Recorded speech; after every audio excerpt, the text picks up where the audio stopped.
BC కులగణన అంశంపై media సమావేశం ఏర్పాటు చేసిన బీఎస్పీ పార్టీ నాయకులు. విశాఖ పూర్ణచంద్రరావు బీఎస్పీ నాయకులు కామెంట్స్. కులాంధ్రప్రదేశ్ పేరుతో బుక్ ని ఆవిష్కరించిన బీఎస్సీ పార్టీ నాయకులు పూర్ణచంద్రరావు ఆంధ్రప్రదేశ్లో ప్రాతినిధ్యం లేని కులాలన్నీ అంతరించిపోతాయని అంబేద్కర్ ముందే చెప్పారు. ఆంధ్రప్రదేశ్లో చాలా ఏళ్ల నుంచి కమ్మ రెడ్డి కులాలే పాలన సాగిస్తున్నాయి. అంబేద్కర్ దయ వల్ల ఎస్సీ ఎస్టీలకు తగిన గుర్తింపు లభించింది. బీసీలను పట్టించుకొని నాదుడు కరువైపోయారు. ఆంధ్రప్రదేశ్లో బీసీ సామాజిక వర్గం అధిక సంఖ్యలో ఉన్నారు. అధిక సంఖ్యలో ఉన్న బీసీలు రాజకీయాల్లో అతి కొద్ది మంది మాత్రమే ఉన్నారు. బీసీలో ఉన్న అన్ని కులాల వాళ్ళు కూడా అసెంబ్లీలో ఉంటేనే ఆంధ్ర రాష్ట్రం అభివృద్ధి జరుగుతుంది. స్థానికంగా ఉన్న బీసీ కులాలకు సంబంధించిన వారికి ఎమ్మెల్యే టికెట్ ఇవ్వాలని డిమాండ్ చేస్తున్నాం. ఆంధ్రప్రదేశ్లో ఓటర్లు స్థానికుల కులాల వ్యక్తులను గెలిపించుకుంటే ఏపీ అభివృద్ధి జరుగుతుంది.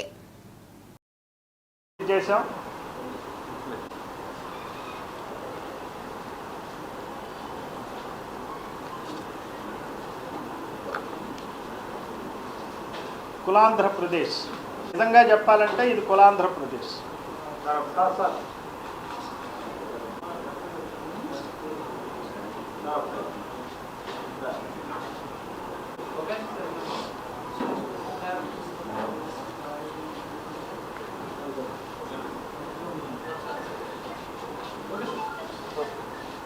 కాలంలో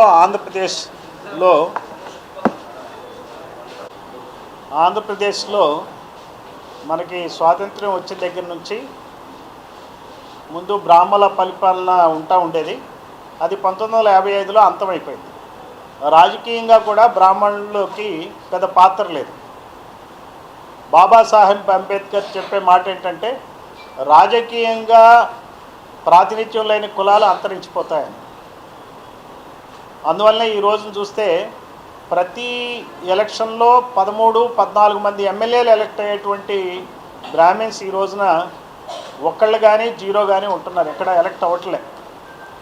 అయితే ఈ 55 తర్వాత నుంచి రెడ్ల పాలన వచ్చింది ఆంధ్రప్రదేశ్లో. ఈ రెడ్ల పాలన 1983 వరకు సాగింది. 1983 నుంచి కమ్మల పాలన స్టార్ట్ అయింది. ఆ తర్వాత రెడ్ల పాలన, కమ్మల పాలన, రెడ్ల పాలన, కమ్మారెడ్డి పాలనలో మనం ఉన్నాం. అందువల్ల బీసీ వర్గాలకు మరి ముఖ్యంగా అన్యాయం జరుగుతుంది. ఎస్సీ ఎస్టీ వర్గాలకు మరి అంబేద్కర్ పుణ్యమా అని చెప్పి రిజర్వేషన్లు ఉన్నాయి, నామమాత్రపు అధికారం అన్నా దక్కింది. బీసీల పని అయితే కడు దయనీయంగా ఉంది. బీసీలు స్వాతంత్ర్యం వచ్చిన దగ్గర నుంచి ఎమ్మెల్యేలు అయింది చాలా తక్కువ.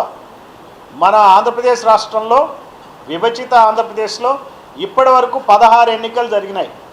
ఈ 16 ఎన్నికల్లో 2902 మంది ఎమ్మెల్యేలు అయ్యారు. అందులో బీసీలు కేవలం 498 అయ్యారు.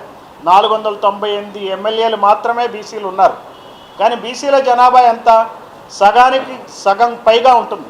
అంటే 1400-1500 మంది ఎమ్మెల్యేలు ఉండాలి. ఈ 1400-1500 ఎమ్మెల్యేలు లేకుండా కేవలం 500 ఎమ్మెల్యేలకు ఎక్కువ కాకుండా ఈ రోజున ఎన్నికయ్యారంటే దాదాపుగా మా బీసీలు ఎమ్మెల్యే సీట్లని 900 నుంచి 1000 వరకు కోల్పోతున్నారు. ఇది రాజకీయమైన నష్టం. అలానే బీసీల్లో కూడా 131 కులాలు ఉంటే ఇంతవరకు 111 కులాలు మనకి ఆంధ్రప్రదేశ్లో అసెంబ్లీలో అడుగుపెట్టలే. సరే మనం ఒకటే ఎగ్జాంపుల్ తీసుకుందాం, మంగలి కులం తీసుకుందాం. మా జిల్లా అధ్యక్షులు శివప్రసాద్ గారు మంగలి. మరి మంగలి కులం నుంచి ఇంతవరకు ఒక ఎమ్మెల్యే లేరు. అదే పక్కనున్న తమిళనాడులో మా చీఫ్ మినిస్టర్ కులం మంగలి కులం. అక్కడ పెరియార్ ప్రభావంతో మహాపురుషుడైనట్టు పెరియార్ తీసుకున్నటువంటి సంస్కరణ ఫలితంగా అక్కడ బీసీలు కానీ, ఎస్సీలు కానీ, ఎస్టీలు కానీ, మైనారిటీలు కానీ రాజ్యాధికారాన్ని అనుభవిస్తున్నారు. రాజ్యాధికారాన్ని అనుభవిస్తామంటే ఏంటంటే మనకి అసెంబ్లీలో స్థానం ఉంటేనే మన వర్గాలకు ఫండ్స్ వస్తాయి. ఈ రోజున ఒక అంచనా ప్రకారం బీసీలు 50% ఉన్నా బీసీల అభివృద్ధి కోసం ఖర్చు పెట్టేది కేవలం 2% అని చెప్పి చెప్తున్నారు. అలానే మీకు తెలియదేం కాదు, ఎస్సీ సప్లాన్ నిధులను కూడా డైవర్ట్ చేయటం కానీ, ఎస్టీ సప్లాన్ నిధులు కూడా డైవర్ట్ చేయటం కానీ ఈ రోజున మన గిరిజన ప్రాంతాల్లో ఆ ప్రభుత్వం చేసేటువంటి సంక్షేమ కార్యక్రమాలు చాలా అధ్వాన్నంగా ఉన్నాయి. గత 20 సంవత్సరాలుగా పరిస్థితులు దిగజారిపోయి ఉన్నాయి. అంటే ఇక్కడ చెప్పేది ఏంటంటే, మేము ఈ పుస్తకం ద్వారా ప్రజలకు ఏం తెలియజేస్తున్నామంటే, ఎంతమంది రెడ్లు ఎమ్మెల్యేలు అయ్యారు, ఎంతమంది కమ్మల ఎమ్మెల్యేలు అయ్యారు. 1207 మంది ఎమ్మెల్యేలు అయ్యారు ఇప్పటి వరకు. అదే యాదవులు గౌడ్లు కలిపితే 114 మంది ఎమ్మెల్యేలు అయ్యారు. యాదవుల జనాభా శాతం కానీ, గౌడ్ల జనాభా శాతం కానీ కమ్మారెడ్ల కన్నా ఎక్కువే, లేదంటే కనీసం సమానంగానే ఉంటాయి. అంటే వీళ్ళు 114 మంది ఎమ్మెల్యేలు ఉంటే 1200 ఎమ్మెల్యేలు కమ్మారెడ్లు ఎట్లా అవుతారు? అంటే ఈ రోజున ప్రభుత్వాలు ఎవరి చేతుల్లో ఉన్నాయి? ఈ ప్రభుత్వం ఎవరికి రిజర్వ్డ్? జనరల్గా ఏం చేస్తారు? బీసీలకు రిజర్వేషన్లు ఉన్నాయి, ఎస్సీలకు రిజర్వేషన్లు ఉన్నాయి, ఎస్టీలకు రిజర్వేషన్లు ఉన్నాయి, మైనారిటీలకు కూడా రిజర్వేషన్లు ఇచ్చారని చెప్తారు. అసలు సీఎం పోస్ట్ ఎవరికి రిజర్వ్డ్ చెప్పండి? రిజర్వేషన్లు ఉన్నదే వాళ్ళకి. సీఎం పోస్ట్ కానీ, పిఎం పోస్ట్ కానీ, డీజీపీ పోస్ట్ కానీ, చీఫ్ సెక్రటరీ పోస్ట్ కానీ, క్యాబినెట్ సెక్రటరీ పోస్ట్ కానీ, వైస్ ఛాన్సలర్ పోస్టులు కానీ, ఐఐటీలు ఐఐఎంలో కానీ ఎక్కడైనా కానీ పోస్టులన్నీ రిజర్వ్డ్ వాళ్ళకే. మీడియా యాజమాన్యాలు మొత్తం రిజర్వ్డ్ వాళ్ళకే, వ్యాపారాలన్నీ రిజర్వ్డ్ వాళ్ళకే.